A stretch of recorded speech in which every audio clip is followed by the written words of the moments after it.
Hello, welcome to Happy Bunny TV. నిజమైన స్నేహం ఒక ఊర్లో. రాహుల్ మరియు అర్జున్ 7వ తరగతి నుంచి మంచి స్నేహితులు. పాఠశాలలో అందరూ వాళ్లను చూసి ఇద్దరూ ఎప్పుడూ కలిసే ఉంటారు అని చెప్పుకునేవారు. మధ్యాహ్న భోజనం పంచుకోవడం, ఆటలు ఆడుకోవడం, చిన్న చిన్న శిక్షలు కూడా కలిసి అనుభవించడం, వాళ్ల స్నేహం అంత బలంగా ఉండేది. రాహుల్ చదువులో సాధారణ స్థాయి విద్యార్థి. అర్జున్ కొంచెం బాగా చదువుతాడు. కానీ రాహుల్కు ఒక సమస్య ఉంది. పరీక్షల సమయంలో చాలా టెన్షన్ పడేవాడు. అర్ధవార్షిక పరీక్షలు వచ్చాయి. రాహుల్ ఎంత ప్రయత్నించినా గణితం అతనికి కష్టంగా అనిపించింది. ఫలితాల రోజు వచ్చింది. టీచర్ ఒక్కొక్కరి మార్కులు చెబుతున్నారు. రాహుల్ ఫెయిల్. ఆ మాట విన్న వెంటనే రాహుల్ తల వంచుకున్నాడు. కొంతమంది పిల్లలు నవ్వుకున్నారు. అతని కళ్లలో నీళ్లు మెరిశాయి. విరామ సమయంలో అతని చుట్టూ ఉండేవాళ్లు ఈసారి దూరంగా వెళ్ళిపోయారు. ఫెయిల్ అయినవాడు అని గుసగుసలాడారు. రాహుల్ చాలా బాధపడ్డాడు. ఇంటికి వెళ్లి గది తలుపు మూసుకుని ఒంటరిగా కూర్చున్నాడు.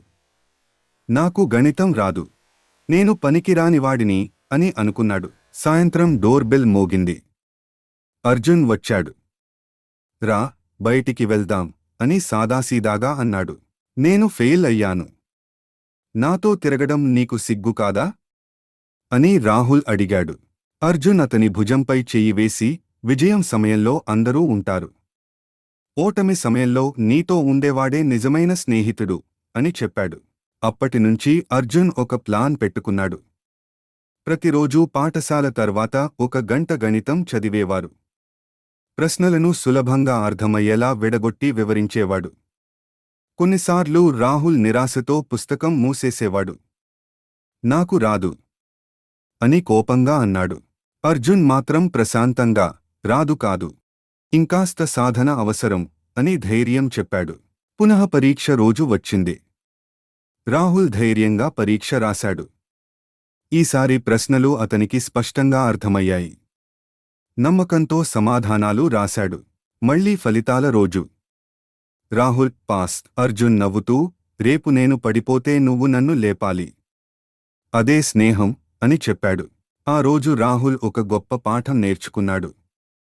విజయంలో చప్పట్లు కొట్టేవాళ్లు చాలామంది ఉంటారు. కాని ఓటమిలో మనతో నిలబడేవాడు ఒక్కరైనా ఉంటే చాలు, అదే నిజమైన స్నేహం. నీతి: కష్టకాలంలో మనతో ఉండేవాడే నిజమైన స్నేహితుడు.